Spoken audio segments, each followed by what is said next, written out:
अस्सलामुअलैकुम। Programme night addition में हम आपको खुशामदीद कहते हैं। नाजरीन, मोदी सरकार अपने मुल्क में जारी अंदरूनी इंतशार, इंसानी हुकूक की खिलाफ वर्जियों के खिलाफ बढ़ता हुआ आलमी दबाव और भारत की रियासती दहशतगर्दी के खिलाफ उठती आवाज़ों को दबाने और अपनी जो मुंतशिर कौम है इसको यकजा करने के लिए किसी भी वक्त पाकिस्तान के खिलाफ फॉल्स फ्लैग ऑपरेशन कर सकती है।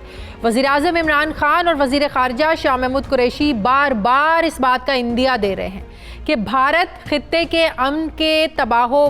अमन जो है इसको तबाह बर्बाद करना चाहता है। वज़ीर-ए-आज़म इमरान खान ने गुज़श्ता रोज़ एक ट्वीट की और ये कहा, आलमी दुनिया पर एक बार फिर से प्राइम मिनिस्टर ने यह वाज़े किया कि अगर भारत ने पाकिस्तान के ख़िलाफ़ जाली ऑपरेशन किया तो इसका मुंह तोड़ जवाब दिया जाएगा। वज़ीर-ए-आज़म इमरान खान ने अपने बयान में आदाद शुमार शामिल करते हुए बताया कि भारत ने LOC और वर्किंग बाउंड्री पर 2020 में बिला इश्तियाल जंग बंदी की 3000 खिलाफ वर्जियाँ की हैं, जिससे 92 ख़वातीन और 68 बच्चों समेत 276 अफराद मुतासर हुए हैं। जबकि गुज़श्ता हफ्ते दौरे अमारात पर मौजूद वज़ीर ख़ारिजा ने अबू धाबी में बैठकर प्रेस कॉन्फ्रेंस में ये कहा था कि भारत पाकिस्तान के ख़िलाफ़ सर्जिकल स्ट्राइक की मनसूबाबंदी कर रहा है और हम भारत को बता देना चाहते हैं कि हम इनके इस मंसूबे से आगाह हैं और जवाब देने के लिए मुकम्मल तौर पर तैयार हैं।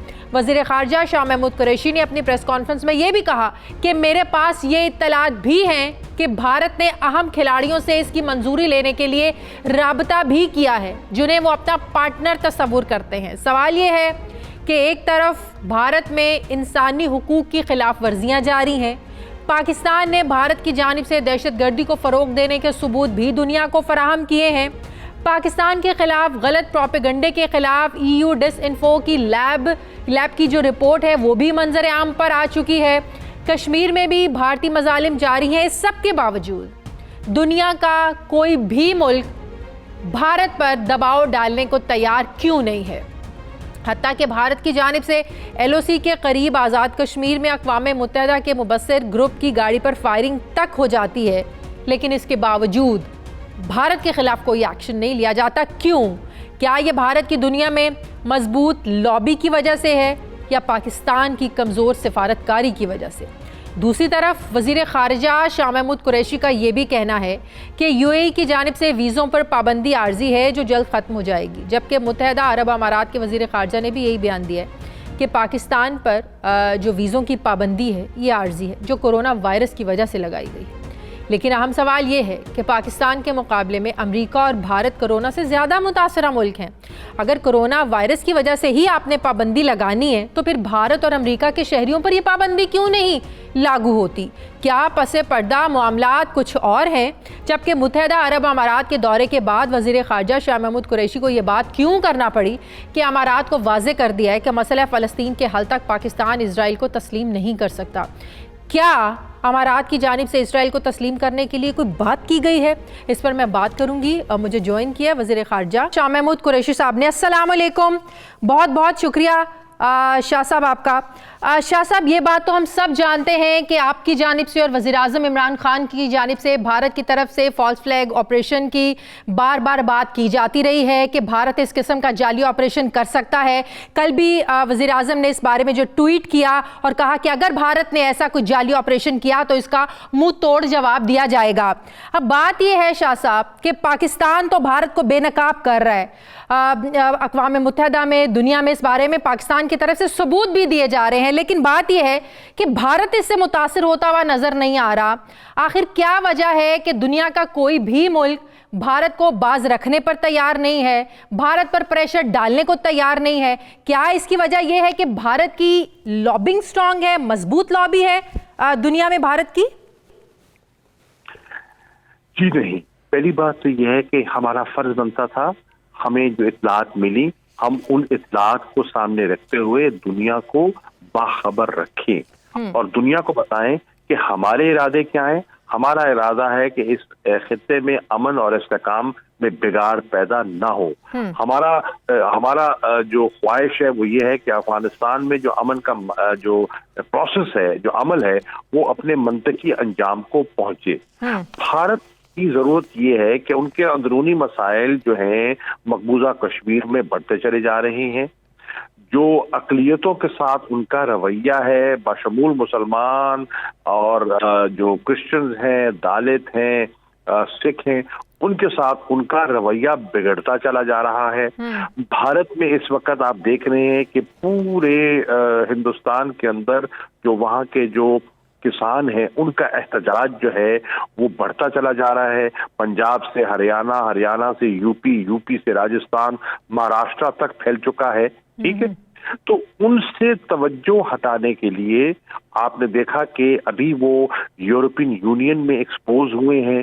जो इंडियन क्रॉनिकल के नाम से जो एक नई हकायक सामने आए हैं, उसने भारत की जालसाजी को, जाली एनजीओज को, जाली वेबसाइट्स को बेनकाब किया है। बिल्कुल। तो उससे तवज्जो हटाने के लिए हमें ये इत्तलात हमारे पास हैं कि भारत कोई फॉल्स फ्लैग ऑपरेशन का बहाना तलाश करेगा और कोई सर्जिकल स्ट्राइक करने की कोशिश करेगा। आपने ये भी कहा शाह साहब कि आपके पास ये भी इत्तलात हैं कि भारत ने अहम खिलाड़ियों से इसकी मंजूरी लेने के लिए राब्ता भी किया है, जिन्हें वो अपना पार्टनर तस्वुर करते हैं।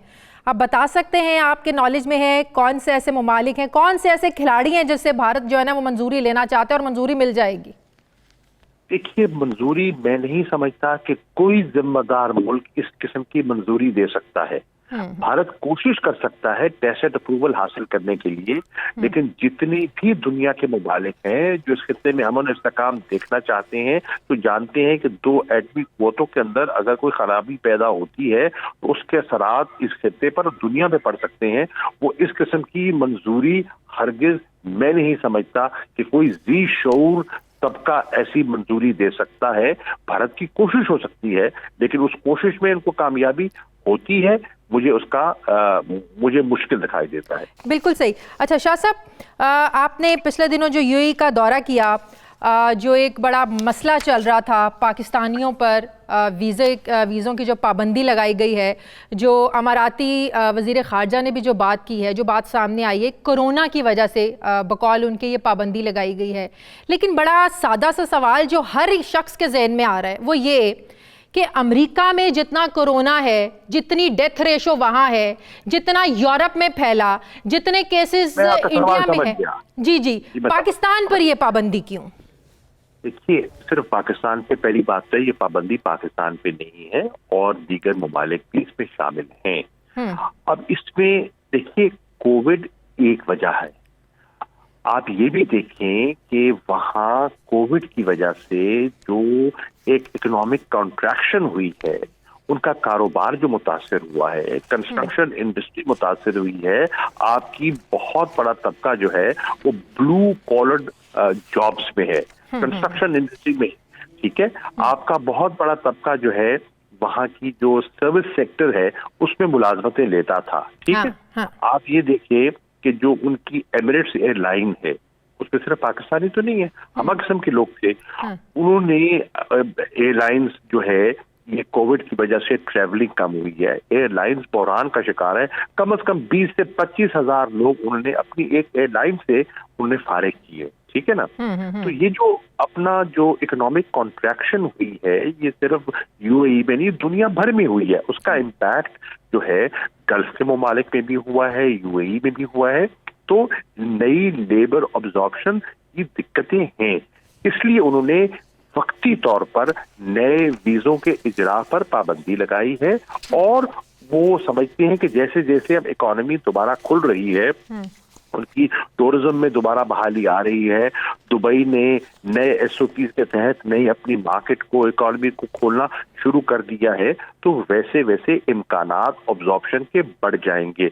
एक्सपो 2020 जो अब अक्टूबर 2021 में होनी है, उसके भी कुछ तकाजे आएंगे और एम्प्लॉयमेंट की अपॉर्चुनिटीज बढ़ेंगी। तो इम्कान है कि आइंदा कुछ अरसे में इंशाल्लाह ये जो आर्जी बंदिश है वो खत्म हो जाएगी। तो ये जो इसका मतलब ये है कि नए वीज़ों पर पाबंदी है, जिन लोगों के वीज़े लगे हुए हैं, जिनको वीज़े इशू हो चुके हैं, अगर वो ट्रैवल करना चाहें वो कर सकते हैं, राइट? बिल्कुल कर सकते हैं, उन पर कोई कदगन नहीं है, उन पर कोई पाबंदी नहीं है। वक्ती तौर पर नई इजरा नहीं हो रही और उम्मीद है कि उसमें भी इंशाल्लाह बेहतरी के इम्कानात मौजूद हैं। शाह साहब, जाते जाते ये बता दें, क्या हुकूमत किसी किस्म का प्रेशर महसूस कर रही है पीडीएम की जानिब से इस्तीफे, फिर लॉन्ग मार्च की धमकी, हुकूमत 1 महीना पहले करवाना चाहती है सेनेट इंतखाबात, हुकूमत बार बार डायलॉग की बात भी कर चुकी है जो बहुत अच्छी बात है, बहुत अच्छा बड़ा पॉजिटिव जेस्चर है, लेकिन अब अपोजिशन किसी सूरत भी हुकूमत से बात करने को तैयार नहीं है। तो हालात आपको लग रहा है कॉन्फ्रंट्रेशन की तरफ जाएंगे और बड़ा नुकसान हो सकता है?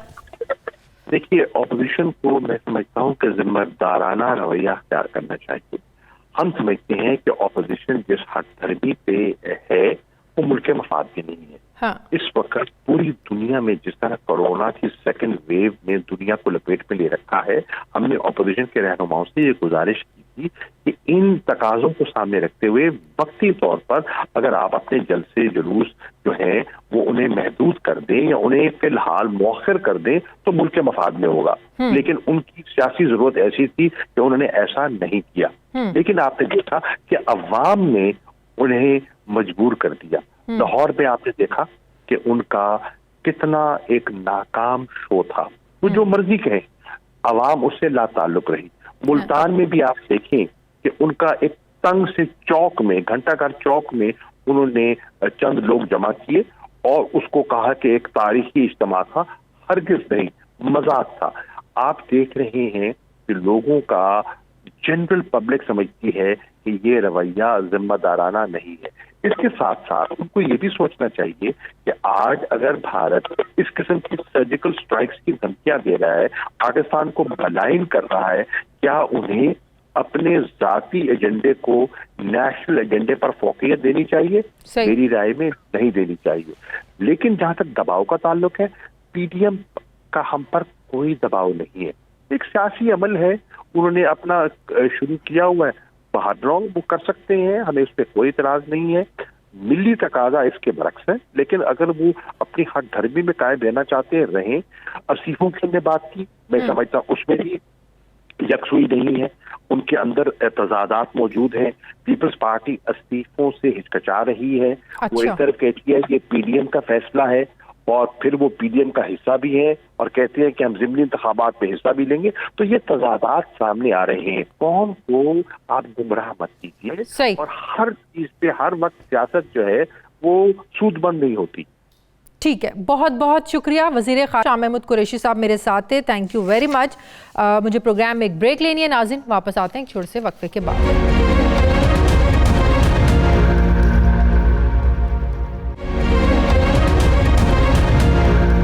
ब्रेक के बाद एक बार फिर से आपको खुशामदीद कहते हैं। पाकिस्तान पीपल्स पार्टी के सीनियर रहनुमा कमर जमान कायरा साहब ने मुझे ज्वाइन किया है।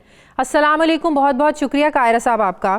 कायरा साहब, आज प्राइम मिनिस्टर ने पार्टी तर्जुमानों के इजलास में ये कहा कि अपोजिशन ने नैब कवानीन से मुतल्लिका जो मुजव्वज़ा 34 तरमीम हमारे सामने रखी थी, जिसको वो बार बार एनआरओ का नाम दे रहे हैं, कहा ये जाएं अवाम के सामने रखें ताकि अवाम को पता चले कि जो कह रहे हैं कब मांगा, किसने मांगा एनआरओ, ताकि सबके सामने हकीकत पता चले कि वाकई अपोजिशन ने एनआरओ मांगा है। तो आज ये बताया भी गया प्रेस कॉन्फ्रेंस में। तो ये हुकूमत कर रही है अपोजिशन के बारे में इकदामात, क्या कहेंगे हुकूमत के इस इकदाम पे? देखिए, पहली गुजारिश तो ये है कि ये बेचारे एक लफ्ज के अंदर यूं फंसे हैं। हाँ। और वही इनका वाहिद सहारा है, वही इनकी वाहिद टेक है। हर मामले में बात कहाँ से चले, इस मुल्क के लोगों को रोटी नहीं मिल रही, वो कहेंगे अपोजिशन एनआरओ मांग रही है। इस मुल्क में चीनी पे लूट हो गई, डाके पड़ गए, एनआरओ अपोजिशन एनआरओ मांग रही है। दवाइयों पे डाका पड़ गया, अपोजिशन एनआरओ मांग रही है। तेल का डाका पड़ गया, अपोजिशन एनआरओ मांग रही है। इस मुल्क में एलएनजी का डाका पड़ गया, अपोजिशन एनआरओ मांग रही है। इनका एक ऐसा मिजाज बन गया है कि इस एक लफ्ज के पीछे छुप के ये चाहते हैं कि लोगों को बहका लें। सवाल ये है कि कवानीन के अंदर तरामीम थी, उसमें नैब कवानीन भी थे। अपोजिशन ने माजी में हमें इनको जरा कम एक्सपीरियंस है, हमारे साथ बहुत कुछ हो चुका। इस मुल्क में एटीए के कवानीन, इस मुल्क में बैंकिंग के कवानीन, इस मुल्क में स्पेशल जो कवानीन बनाए गए थे टेररिज्म के हवाले से, सारे कवानीन अब्यूज हुए हैं। और जिस मकसद के लिए बनाए गए अल्टीमेटली वो अपोजिशन के खिलाफ इस्तेमाल हुए हैं। बिल्कुल। आज भी इस बात का बहुत सारी अदालतें इस बात की गवाह हैं, मीडिया के लोग इस बात के गवाह हैं। हमने अब तक जिन चीजों के अंदर, जिन कवानीन के अंदर तरामीम तजवीज की, वो हमारी तजवीज थी। हम ये तो नहीं कह रहे थे ना कि सारी की सारी मान ली आपने। हम्म। आपने उसको मनोअन नहीं, आपने उसको तो यकसर मुस्तरद कर दिया। आपने मानना क्या था? सही। लेकिन एक चीज तो है कि पाकिस्तान की आला अदालतें, वो मुल्क की हाई कोर्टें हो या मुल्क की सुप्रीम कोर्ट, वो अपने मुख्तलिफ फैसलों में मुख्तलिफ जगहों पे केसेस के अंदर रेफरेंस देते हुए, उसके ऊपर कमेंट्स देते हुए जज साहबान ने नैब के बारे में, नैब कवानीन के बारे में, उसके इस्तेमाल के बारे में, इसके अब्यूज के बारे में जो बातें कही हैं कि ये सियासी इंजीनियरिंग का इदारा है, इससे बाजू मरोड़े जाते हैं, अदालत इससे सियासी जमातें बनाई और तोड़ी जाती हैं, कमजोर और मजबूत की जाती हैं, इससे हुकूमतें बनाई और गिराई जाती हैं। ये क्या कुछ नहीं कहा। एक पॉइंट बड़ा इंपॉर्टेंट जो हुकूमत डिस्कस करती है कि ऑपोजिशन कहती है, छोटा सा जी मुझे छोटा सा मौका दीजिए। जी जी देखिए, गुजारिश यह है कि अपोजिशन ने तो एक तरफ कह दिया।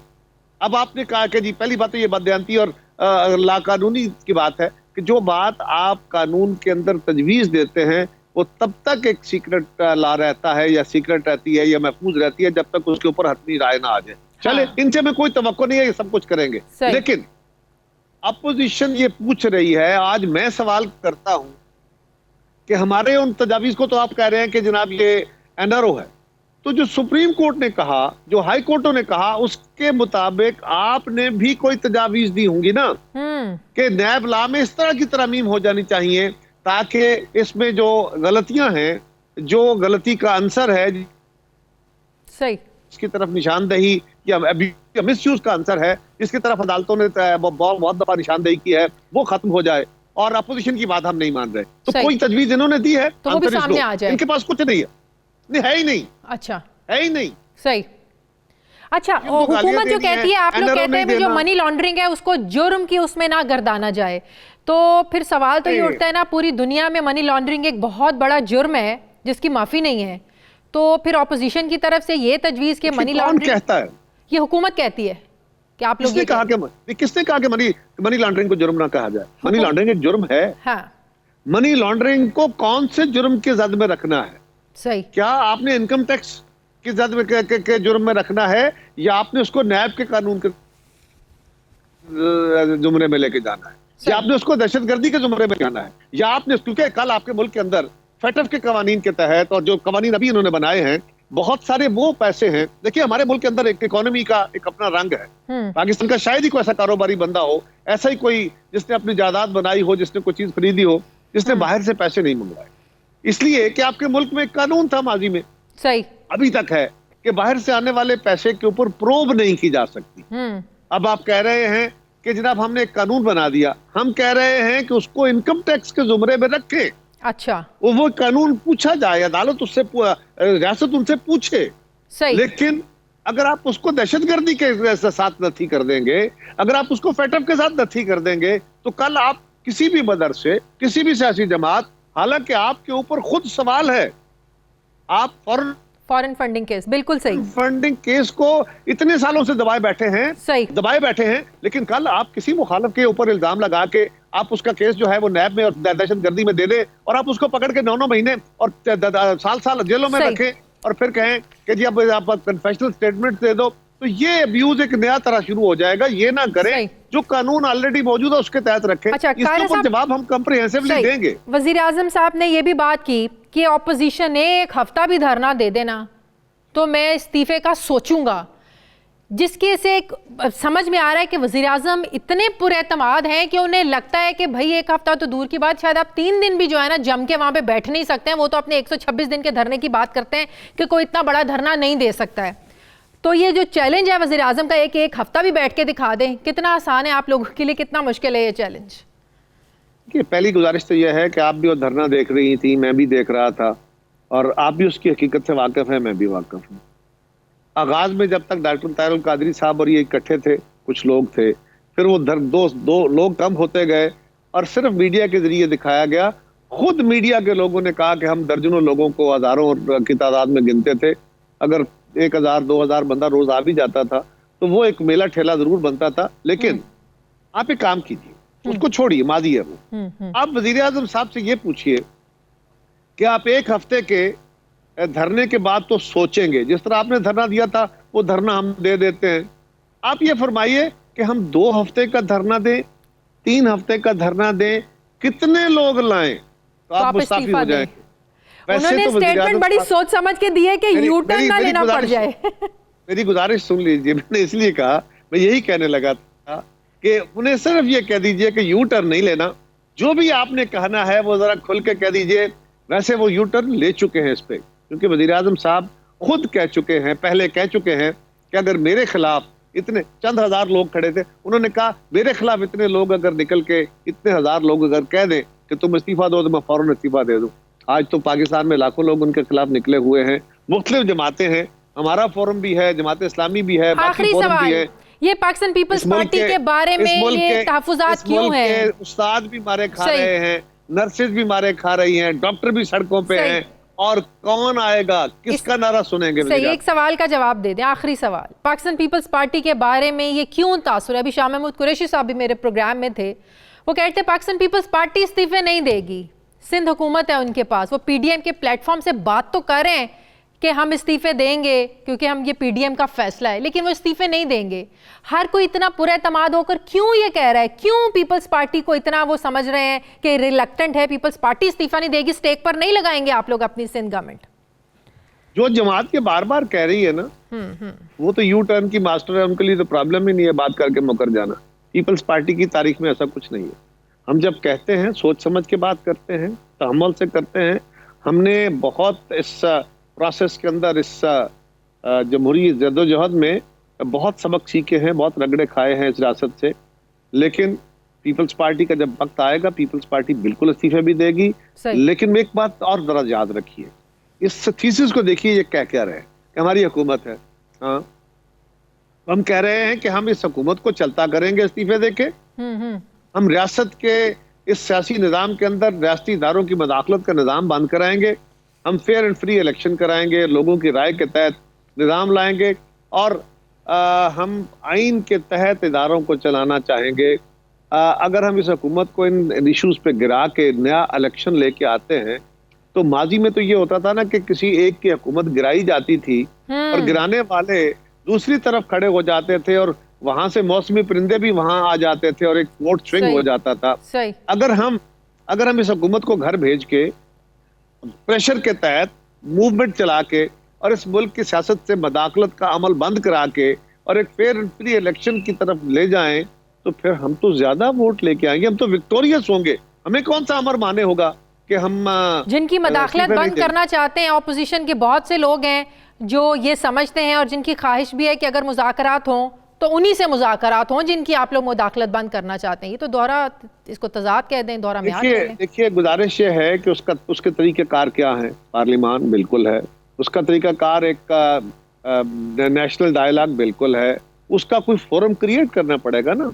एक तरीका यह है कि आप अपने इदारों से लड़ पड़े, एक तरीका यह है कि आप उसके ऊपर प्रेशर डेवलप करें, आप पब्लिक ओपिनियन डेवलप करें, और पब्लिक ओपिनियन इतना ताकतवर हो कि उससे जो, और वो खाली पब्लिक ओपिनियन नहीं है, वो माजी के लर्नड लेसन्स हैं जो हमने भी सीखे हैं, हमारे इदारों ने भी सीखे होंगे, मीडिया ने भी देखा है।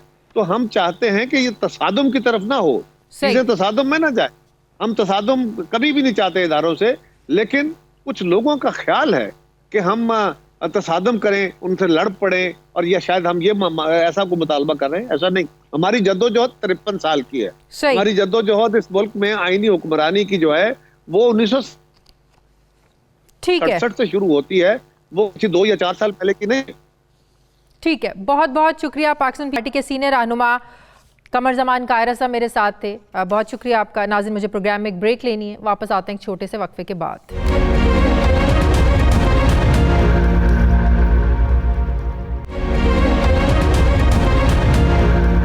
ब्रेक के बाद एक बार फिर से आपको खुशामदीद कहते हैं। मुझे ज्वाइन किया वफाकी वज़ीर तालीम शफ़क़त महमूद साहब ने। अस्सलाम वालेकुम, बहुत बहुत शुक्रिया शफ़क़त महमूद साहब आपका।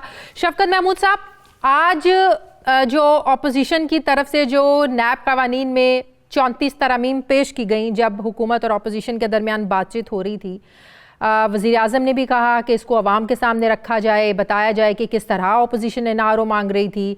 शिबली फराज साहब ने आज प्रेस कॉन्फ्रेंस करते हुए बताया कि उनके इन तरमीम के पीछे मकासद क्या थे। तो बात यह है कि इस टाइम में आकर हुकूमत को ये क्यों ज़रूरत पेश आई कि जो ऑपोजिशन ने तजावीज़ दी थी नैब कवानीन में तरमीम के हवाले से, उसको ओपन किया जाए, आवाम के सामने रखा जाए। अगर एनआरओ की बात करें, जिसको आप 34 तरमीम जो पेश की गई उसको हुकूमत एनआरओ का नाम दे रही है ना, तो जो हुकूमत डायलॉग की बात कर रही है, मरीम नवाज उसको एनआरओ का नाम दे रही है। वो कहती है हम आपको एनआरओ नहीं देंगे। तो सवाल ये है कि ये टाइमिंग कितनी अहम है, क्यों इस वक्त में आप लोग ये सब कुछ सामने लेकर आ रहे हैं? देखें, आपने खुद आधा जवाब तो दे दिया बात का कि अगर अपोजिशन बार बार कहती है कि जी कौन सा एनआरओ हमने मांगा था, तो आज इंफॉर्मेशन मिनिस्टर ने वो सारे जो 34 इन्होंने डिमांड किए थे, और टोटल 38 सेक्शंस हैं, उनमें से 34 डिमांड किए, और उनमें अगर आप देखें तो उसमें तो ये सारे बरी जुमा हो जाते हैं। यानी कि इन्होंने कंप्लीट अपने आप को छूट दी उसके अंदर। सही। और किया किस वक्त कि जब हम फैटफ का बिल पास करने जा रहे थे, जो कि पाकिस्तान के लिए एक उसकी बहुत बड़ी उसकी रिक्वायरमेंट थी, तो उसको बजाय इसके कि उस बिल को पास करते और कौमी जज्बा हुब्बुल वतनी के तहत गवर्नमेंट से मिल के उनको पास करते, इन्होंने क्या किया कि इन्होंने कहा कि जनाब जब तक नैब के कानून में तब्दीली नहीं होगी तब तक हम कुछ पास नहीं करेंगे। और उस सिलसिले में जो इन्होंने तरमीम दी वो तो आपने देख ही ली, और तो ये अवाम को बताना जरूरी है कि इनका थ्रू आउट मकसद जो था वो सिर्फ ये था। बात ये है कि हुकूमत भी समझती है कि नैब कवानीन में तरमीम होनी चाहिए, और जाहिर है कंसेंसस के बगैर हो नहीं सकता। आप समझते हैं कि दोबारा ऐसा माहौल पैदा होगा, ऑपोजिशन के साथ बातचीत हो सकेगी? ऑपोजिशन तो अब किसी किस्म की बातचीत करना चाहती नहीं है हुकूमत से, बात इस्तीफों तक, लॉन्ग मार्च तक पहुंच गई है। सर देखिए शाजिया, बात तो हमने तो कहा है कि हम बात करने के लिए तैयार हैं, लेकिन अगर इनका ये ख्याल है कि बात करने के बहाने और ये जो जाली किस्म की तहरीक चला रहे हैं, जिसके अंदर से वैसे ही फूंक निकल गई है, हवा निकल गई है अभी लाहौर के जलसे के बाद, तो इसके बाद इनकी अगर ये ख्वाहिश है कि जी किसी तरह मजबूर किया जाए ताकि हुकूमत जो है वो हमें एनआरओ में इतनी अपना नैब के ऑर्डिनेंस में, एक्ट में इतनी तब्दीलियां करे कि उनको छूट मिल जाए, तो वो तो नहीं होगा।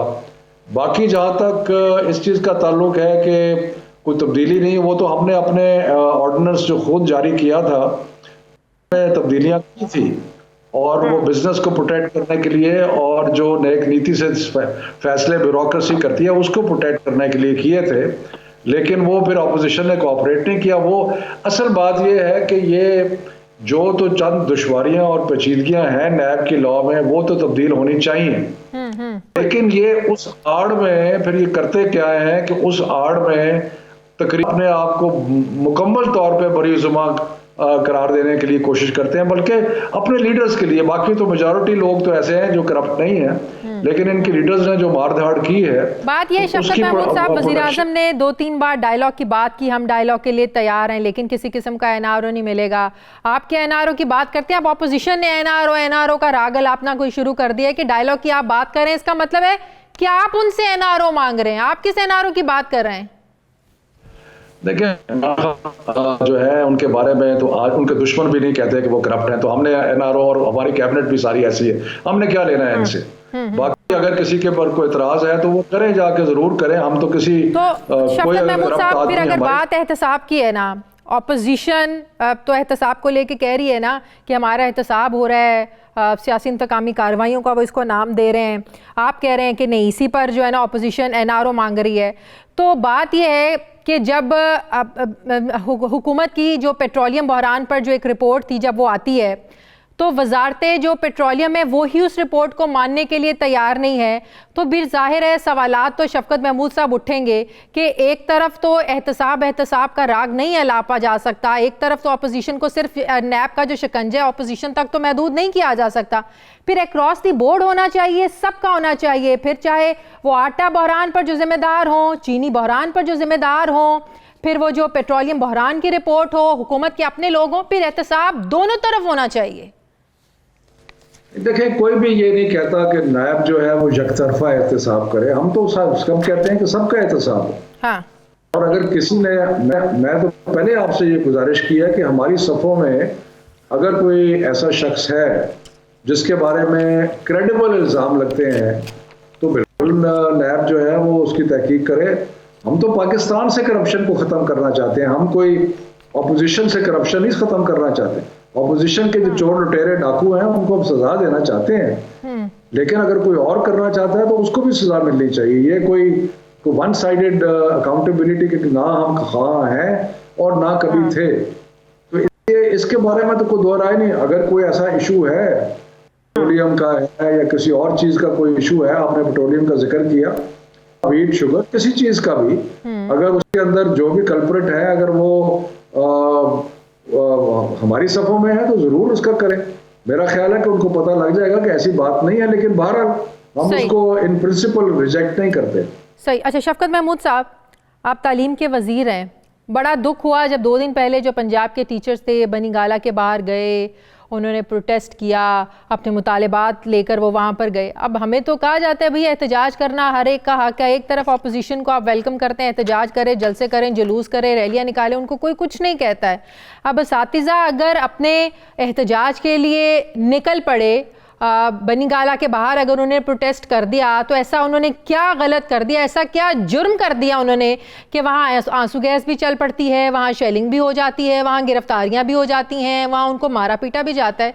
सर एक तरफ आप लोग अपोजिशन को एहतजाज करने की दावत दे रहे हैं कि करें भाई, आपका आईनी हक है, तो एक आम बंदे को एहतजाज का क्या हक नहीं है?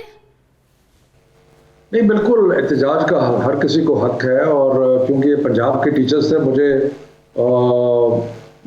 उसमें फेडरल गवर्नमेंट डायरेक्टली उस तरह इन्वॉल्व नहीं थी, लेकिन बात यह है कि अगर आप एहतजाज करें और किसी मखसूस जगह पे एहतजाज करें, और बिल्कुल आपको, लेकिन अगर आप कहें कि हमने प्राइम मिनिस्टर के घर के अंदर घुस जाना है तो ऑब्वियसली वो तो इजाज़त नहीं दी जा सकती। और दूसरा, मुझे इश्यूज़ का पूरी तरह मैं जायज़ा ले रहा हूँ, लेकिन जो अभी तक मुझे समझ आई है वो ये है कि साथी ये कह रहे हैं कि हमारे जो टेस्ट हैं वो ना लिए जाएं, यानी कि हमें उनके जो पब्लिक सर्विस कमीशन के बगैर जो लोग भर्ती हुए हैं कि जो उनके टेस्ट ना लिए जाएं। तो मेरा ख्याल है कि टेस्ट हर किसी को देना चाहिए। तो सर ये बातें तो मुज़ाकरात के जरिए शफकत महमूद साहब हल हो सकती हैं। एहतजाज के लिए बाहर आने निकलने की नौबत तब आती है जब डायलॉग नहीं होते, जब उनसे बात नहीं की जाती, तो फिर ही कोई घर से बाहर निकलता है ना। तो ये अगर पहले आप नहीं समझते, मुज़ाकरात हो जाते, उनकी सुन ली जाती, तो ये नौबत ही ना आती। देखिए, आप असूलन सही बात कर रही हैं, और मेरी इत्तला ये है कि वो मुज़ाकरात ही करने के बाद कमिश्नर रावलपिंडी के साथ उनके मुज़ाकरात हुए हैं, और अब मेरा ख्याल है कि शायद वो राजा मुशारफ साहब से मिल रहे हैं। लेकिन मैं फिर भी ये कहूँगा, एक अमूमी बात करूँगा, सिर्फ उस्ताद के बारे में नहीं, कि अमूमी बात यह है कि अगर कोई भी शख्स जो है उसको अपनी ट्रेनिंग के लिए या उसकी अगर कोई इम्तिहान देना पड़ता है या कुछ पड़ता है, हम क्यों उस पर एहतजाज, हम कहते हैं कि बगैर इम्तिहान के सब कुछ हो जाए। टीचर हैं, अगर वो भर्ती हुए हैं और पब्लिक सर्विस कमीशन के जरिए नहीं हुए और पब्लिक सर्विस कमीशन का इम्तिहान लाजमी करार दे दिया जाता है तो इम्तिहान देना चाहिए। ये जो एक वतीरा बहुत सारी जगह पे बना हुआ है, सिर्फ मैं सादसा की बात नहीं कर रहा, लेकिन जहाँ पे बहुत सारा वतीरा बना हुआ है कि जनाब हमें ये ना पूछा जाए कि हमारी डिग्रियां क्या है, हमें ये ना पूछा जाए कि हमारी क्वालिफिकेशन क्या है, हमें ये ना पूछा जाए कि हम सब पे भर्ती हुए हैं या सिफारिशी हुए हैं, तो फिर वो तो बड़ा मुश्किल हो जाता है। बहरहाल इसका हल तो यही था कि मुज़ाकरात किए जाते उनसे। अच्छा शफकत महमूद साहब, इस सेनेट के हवाले से जो अर्ली इलेक्शंस करवाने का हुकूमत का जो प्लान है, अपोजिशन इसको किसी सूरत मानने को तैयार नहीं है। अगर हुकूमत ऐसा फैसला करती है तो वो इसको चैलेंज करेंगे। अगर सेनेट के इलेक्शंस नहीं होते हैं, डिले होते हैं, अपोजिशन रिज़ाइन कर देती है, लॉन्ग मार्च के लिए निकलती है, कैसे हुकूमत इस सारी सिचुएशन को टैकल करेगी? क्या स्ट्रेटजी है हुकूमत की, क्या प्लानिंग है आप लोगों की? देखिए, अगर इस्तीफे देंगे तो आइन कहता है कि बाई इलेक्शन होगा। हाँ। बाई इलेक्शन कराएंगे, और इसमें सर इतनी बड़ी तादाद में सीटों पर इलेक्शंस करवाना आसान होगा आप लोगों के लिए? नहीं, देखिए 250, 250, 300 हैं, और उनको मुख्तलिफ बैचेस में भी किया जा सकता है। लेकिन मैं आपको क्लियरली कह रहा हूँ कि अगर ये रिजाइन करते हैं तो हम इलेक्शन कराएंगे। अव्वल तो रिजाइन करना नहीं है, पीपल्स पार्टी को क्या पड़ा है रिजाइन करने के लिए? उनको क्या तकलीफ है कि वो अपनी हुकूमत छोड़ें, और इसलिए कि जी कल को मरियम या नवाज या शहबाज जो है उनमें से कोई वजीर आज़म बन जाए। सही। है कि पीपल्स पार्टी को क्या मिल रहा है इससे। तो मेरा ख्याल है कि पीपल्स पार्टी रिजाइन लेगी और ये रिजाइन की सारी बातें ही हैं। मेरा ख्याल है कोई रिजाइन नहीं होगा और आपको भी ये लग रहा है कि नौबत जो है वो रेजिग्नेशंस तक नहीं पहुंचेगी। बहुत बहुत शुक्रिया वफाकी वज़ीर तालीम शफकत महमूद साहब मेरे साथ थे। मुझे प्रोग्राम में एक ब्रेक लेने नाज़रीन, वापस आते हैं एक छोटे से वक्फे के बाद।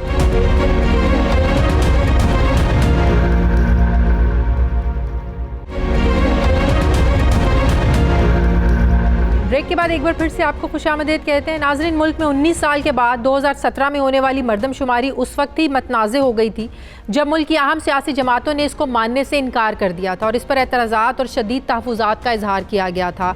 2018 के इंतखाबात की हल्का बंदियाँ इसी मतनाज़े मरदमशुमारी के मुताबिक हुई थी, जबकि तहरीक इंसाफ हुकूमत ने इक़्तिदार में आने के बाद 2017 में होने वाली मरदमशुमारी पर तहफ़्फ़ुज़ात और एतराज़ात को ख़त्म करने के लिए कोशिशें भी की। आपको ये भी बताएं कि हुकूमत इत्तेहादी जमात MQM और पाकिस्तान पीपल्स पार्टी ने कराची और सिंध में मरदमशुमारी के नताइज को ज़मीनी हक़ाइक़ के मुनाफी करार देते हुए थर्ड पार्टी से नताइज की तस्दीक का मुतालबा भी किया, जबकि मुश्तरका मफादात काउंसिल ने भी सियासी जमातों के तहफ़्फ़ुज़ात दूर करने के लिए बाज़ाब्ता 5% नताइज की तस्दीक की मंजूरी दी थी। वज़ीर आज़म इमरान खान ने इसी सिलसिले में वफाकी वज़ीर अली ज़ैदी की सरबराही में अब एक कमेटी भी तश्कील दी है। ज़रा ये दावा करें कि ये कमेटी भी मरदमशुमारी पर तहफ़्फ़ुज़ात और एतराज़ात ख़त्म करवाने में नाकाम हो चुकी है और हमें मौसूल होने वाली दस्तावेज़ात के मुताबिक कमेटी ने सिफारिश की है कि मरदमशुमारी के 5% नताइज की थर्ड पार्टी के ज़रिए तस्दीक की बजाय मौजूदा नताइज को वसी तर कौमी मफाद में तस्लीम कर लिया जाए, क्योंकि 3 साल की ताख़ीर के बायस अब अगर मरदमशुमारी के 5% नताइज की तस्दीक की गई तो सूरत हाल मज़ीद पेचीदा हो सकती है। मैं बात करूंगी, मुझे ज्वाइन किया इस्लामाबाद के ब्यूरो चीफ सुहेल इकबाल भट्टी ने।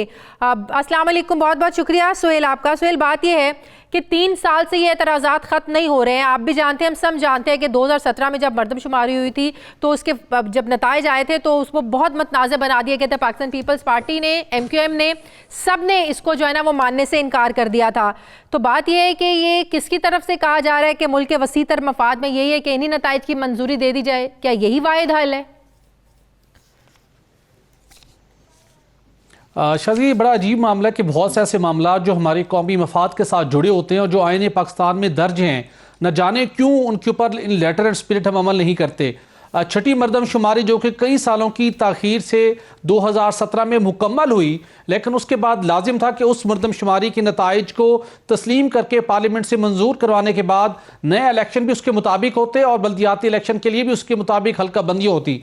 उस वक्त ये ताख़ीर से दुचार हुई और एक आइन में तरमीम करके अबूरी एक इंतज़ाम किया गया जिसके ज़रिए से 2018 के इलेक्शन का इनेकाद हुआ था। लेकिन उसके बाद ये तय कर लिया गया था कि जो पीपल्स पार्टी और मुत्तहिदा कौमी मूवमेंट के एतराज़ात थे उनको दूर करना लाजिम है। कराची और सिंध के अंदर बहुत ज़्यादा उन्हें तहफ़्फ़ुज़ात थे कि ज़मीनी हक़ाइक़ को मद्देनज़र नहीं रखा गया। ये मामला पहुंचा था मुश्तरका मफादात कौंसिल के इजलास में। पहले ये तय हुआ कि पीपल्स पार्टी और MQM को एग्री करने के लिए 1% जो नताइज हैं उनकी थर्ड पार्टी से तस्दीक करवाते हैं। फिर मुतालबा दूसरा फैसला हुआ कि नहीं, 1% कम है, 5% की होनी चाहिए। लेकिन 3 साल गुजरने के बावजूद 5% नताइज की तस्दीक नहीं हो सकी। अल्टीमेटली फरवरी 2020 में प्राइम मिनिस्टर इमरान खान साहब ने और वफाकी kabina ने यह मामला टेकअप किया, चूंकि बल्दियाती इंतखाबात इन नताइज के हतमी होने के किए बगैर आप मुनक्किद नहीं करवा सकते। इलेक्शन कमीशन ऑफ पाकिस्तान के हाथ बंधे हुए हैं, नहीं वो हल्का बंदियां नहीं कर सकता। तो अली ज़ैदी की सरबराही में जो कमेटी बनाई गई है वो क्या सिफारिशात दे रही है, उनकी क्या तजावीज़ हैं?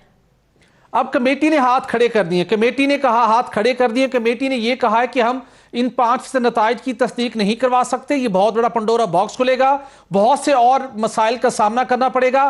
3 साल का वक्त गुजर चुका है, लिहाजा अब एक ही हल है कि आप वसी तर कौमी वफाद में जो नताइज हैं इनको मनोअन आप कबूल कर लीजिए, सब जमातें इसको मंजूर कर लें। इस कमेटी के अंदर जो MQM पाकिस्तान के रुकने कौमी असम्बली भी हैं, वफाकी वजीर भी हैं सैयद अमीनुल हक साहब, वो इसमें शरीक हुए और पाकिस्तान तहरीक इंसाफ की इत्तेहादी अगर ये पार्टीज नहीं मानती हैं तो आइंदा आने वाले जो जनरल इलेक्शंस होंगे बड़ा सवालिया निशान उठ जाएगा। फिर वो अगर पार्टीज बाइकआउट कर देती हैं तो ये बड़ा एक मसला खड़ा हो जाएगा। यकीनी तौर के ऊपर एक बड़ा संगीन आईनी एक बहरान पैदा हो सकता है, लेकिन इसको हल करने के लिए पाकिस्तान तहरीक इंसाफ की हुकूमत ने जो एफर्ट की है, उन्होंने अपने इत्तेहादी MQM पाकिस्तान को कन्विंस कर लिया है। उन्होंने कहा जी वन टाइम हम आपके साथ रियायत करते हैं, फ्यूचर के लिए एक लाहेअमल होना चाहिए, जो उन्होंने 4 सिफारिशात दी हैं। लेकिन सबसे बड़ा सवाल यह क्या पाकिस्तान पीपल्स पार्टी जो इस वक्त सख्त एक पाकिस्तान तहरीक इंसाफ की एक हरीफ जमात के तौर पर सामने दिखाई देती है, क्या वो इन नताइज को तस्लीम करने को तैयार होगी? ये सबसे बड़ा सवाल है। इस कमेटी ने 5 रुकनी कमेटी ने 4 सिफारिशात की हैं। वसी तर कौमी मफाद में इन नताइज को तस्लीम कर लीजिए और उसके बाद अगले 10 साल के अंदर जो नए मरदमशुमारी होनी उसके इंतजाम कीजिए, लेकिन जदीद टेक्नोलॉजी का सहारा लीजिए। जदीद टेक्नोलॉजी का सहारा लेना बहुत जरूरी है, क्योंकि फिर पाकिस्तान को पहले ही जिस हाइब्रिड वॉर का सामना है, डिसइंफॉर्मेशन फैलती है और दुश्मन मुल्क पहले ही ताक लगा के बैठा होता है कि पाकिस्तान के अंदर वो जो हम आंगी है, कौमी हम आंगी, उसको मुतासिर करे। उससे बचने के लिए जरूरी है कि हम जदीद टेक्नोलॉजी का इस्तेमाल करें। जैसा कि हमने बताया कि ऑनलाइन कंटेंट रूल्स नहीं है, यहां पर आप उनके ऊपर इंप्लीमेंटेशन हो ताकि ऐसे लोग कोई कार्रवाइयां ना कर सकें, लेकिन जदीद टेक्नोलॉजी का सहारा लेकर आइंदा मरदमशुमारी होनी चाहिए ताकि तमाम सियासी जमातें मुत्तफिक हों और ये जो एक डिस्प्यूट क्रिएट होता है, तनाज़ा पैदा होता है, वो सूरत हाल ना हो। कल वफाकी काबीना इस मामले के ऊपर अपना हतमी फैसला करेगी। बहुत बहुत शुक्रिया। इस्लाम ब्यूरो चीफ सुहेल इकबाल भट्टी मेरे साथ हैं। नाज़रीन, हमारे प्रोग्राम का वक्त खत्म हो गया है। प्रोग्राम के लिए आप हमें फीडबैक जरूर दीजिएगा। अपना ख्याल रखिएगा। मुझे इजाजत दीजिए। अल्लाह हाफिज।